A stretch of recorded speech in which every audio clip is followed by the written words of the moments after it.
and in unbroken loyalty to Christ our Lord. Amen. O, please get the ring of Ronaldin. Huwag kang maingin, ha? O, ate, no? Mas malaki sa kanya. O, sige, tingin sa mata. O, me, wear this ring as a sign of my love and loyalty.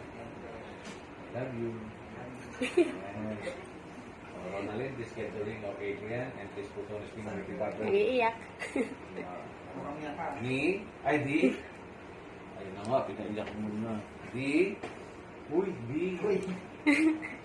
Di. Wait,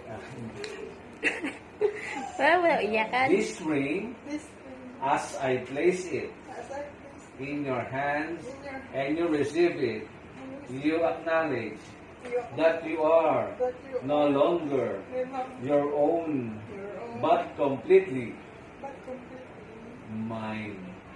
Love you. Oh, kiss na. Oh, wait lang, hindi pa tapos. Ano promise mo sa kanya? Parang net ng gusto. Oh, hawakan mo yung kamay. Ano promise? Anong banyo eh? Promise ko na kasama mo ako sa hirap at ginawa hanggang kalagayan. Nakabidyo yan ha.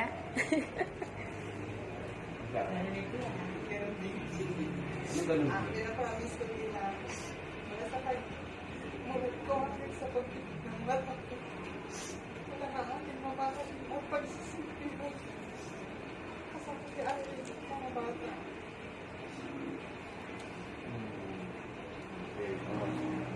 Ninang, dali. Ano? Ano masyadong yung message nyo?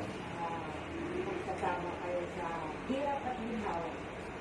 Kailangan magbigayan sa kumbaga sa isa.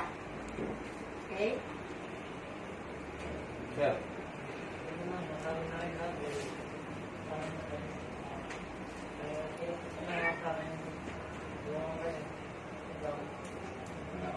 Basta, makinig kayo sa kanila. They are not ordinary witnesses. They stand as your second parents na.